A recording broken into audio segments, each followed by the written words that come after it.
The potential of a clean, long-term power source on the moon. Reliably, flexibly, and sustainably supporting a range of operational demands. Providing power and heat output as required. Powering new journeys, new connections, new understandings, new discovery. Rolls-Royce Micro Reactor. The power to explore. I'm not sure when NASA plans on officially coming out and announcing to the world what their new plans are, but the cat is already out the bag. And we already know what their next big plan is. And boy, oh boy, is it a big one. If this works, if they somehow pull this off, and even maybe if they don't pull it off, this could change life as we know it. This is a big step towards the future of space exploration and all of that good stuff. But just in case you guys did not know, the big plan is that they plan on building a nuclear reactor on the moon by the year 2030.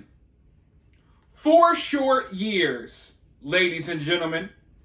But not just that, I have also caught wind of even more of this plan, because around 2030, they plan on getting rid of the International Space Station that is floating in orbit right now as we speak. Now, you may be wondering, how are they going to get rid of that? Well, they plan on crashing it right into the ocean. What could go wrong? Hopefully it doesn't fall on any of our houses. But anyways, not only are they planning to put a nuclear reactor on the moon, they plan on putting a base on the moon as well, that astronauts could go to and spend extended periods of time doing research, tests, what have you. These are plans that they have for 4 short years from now, which is weird considering the fact that we have not been back to the moon in over 50 years. And why is that? Really ask yourself that question. If you need to, pause the video and think about it. Why has it supposedly been 50 years since we went back to the moon? I would say either A, we never really went to the moon and it's all been a big lie. B, we found something on the moon. Maybe we saw something and we didn't want any parts of it, so we didn't go back. Or C, they've been lying this whole time. We've been back to the moon. We've been building bases on the moon. We got all types of moon-related activities going on and moon-related operations. It's one of those 3 options. You don't just say, hey, we're not going to go back to the moon for 50 years. For what? I don't know. And the fact that they think they could put all of this stuff on the moon, it makes me think that they're already doing it. It makes me think that maybe it's already there. Because last time I checked, NASA had a huge issue getting 2 astronauts back to Earth from the International Space Station. If NASA is incapable of getting astronauts back to Earth and they're stuck up there on a space station for 8 months, then how is NASA going to build a nuclear reactor on the moon? Well, I've been looking into things and I found some of their plans. Discussions have been happening behind the scenes on how they're going to pull this off for a while, and apparently they plan on building the nuclear reactor here on Earth and then transporting a fully functional nuclear reactor from Earth on a rocket ship to the moon, and then they plan on landing it on the moon. It's wild stuff. Let me go ahead and take a look at this really quickly. The facility will be fully manufactured and assembled on Earth, then tested for safety to make sure it operates correctly. Afterwards, the nuclear reactor will be integrated with a lunar lander, and a launch vehicle will transport it to an orbit around the moon. A lander will lower it to the surface, and once it arrives, it will be ready for operation with no additional assembly or construction required. Sean Duffy originally said, or the original plan said, that they wanted the reactor to be a 10 kilowatt reactor. But now they say they want the reactor to be a 100 kilowatt reactor. So now they want the reactor to be even more powerful than what they were planning on to begin with. And somehow, someway, they plan on building this thing, attaching it to a rocket ship, shooting in outer space, flying all the way to the moon with hopefully no damages, right? And then landing this thing on the moon, hopefully with no damages, and they just plan on it being fully functional and working just like that. My thing is, as you're blasting off from Earth, something's probably going to get damaged. Blasting into outer space seems like it's already dangerous enough. The last thing I want is a nuclear reactor attached to my spaceship. And then I look at all of the problems that we have with like nuclear waste and stuff like that here in America. Hell, we've been talking about the radioactive wasp.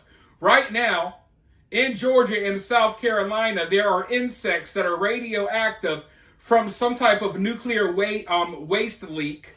Now, I'm not saying that's going to happen with the nuclear reactor. I'm just saying it makes you worry because we haven't been properly handling these things on Earth.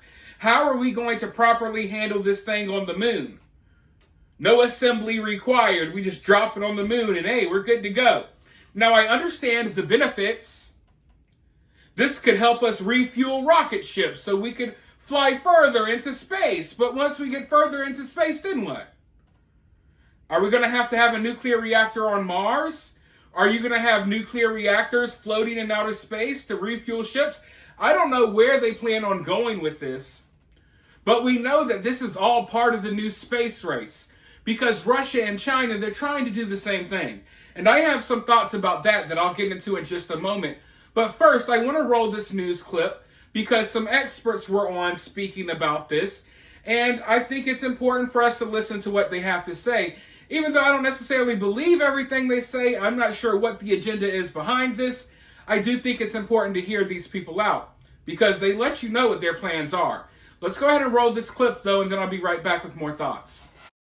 Joining us now, former NASA astronaut Jose Hernandez. Jose, great to see you. Thank you for your time. So we don't yet have the details, but we heard from Sean Duffy there. What do you think it would take to actually put a nuclear reactor on the moon? Oh, first of all, Nicole, you could not have gotten a better guest than myself. Having spent 16 years at Lawrence Livermore National Laboratory, one of the defense labs that deal with nuclear material, I think it's about time that we explore this possibility and make it into reality. Los Alamos, for example, National Lab is already working on a design. There's small companies that are working on designs for 100 kilowatt systems that weigh about 10 tons.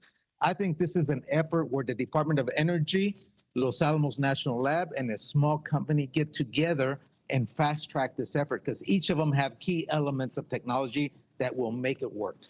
All right, Jose, so you do think this is a realistic goal. How long do you think it would take, though, to make this a reality?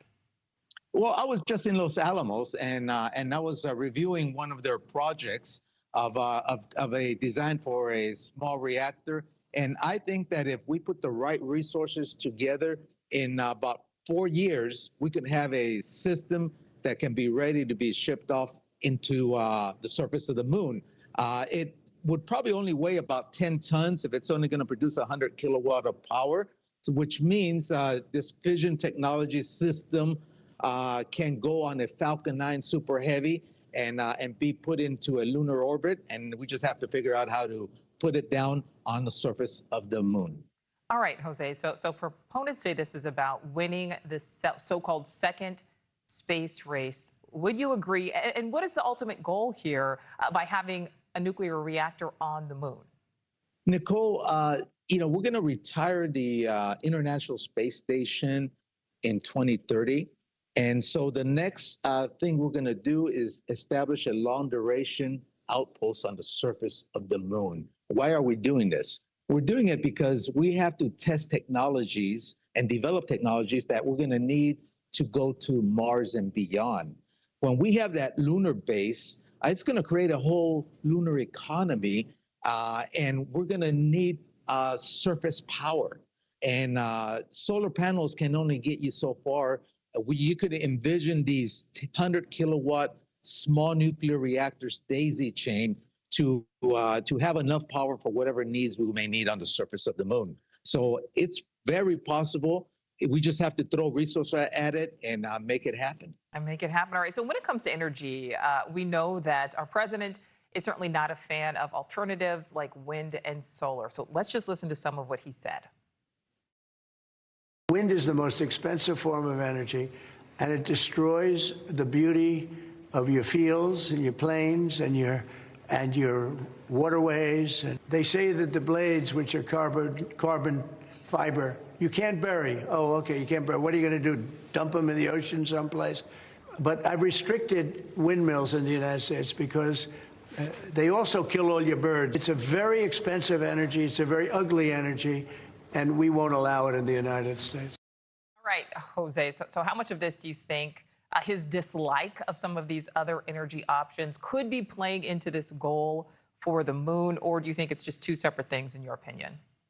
I think it's two separate things, Nicole. I think each type of energy has its uses in different environments. And the president, of course, has his right to dislike wind energy altogether.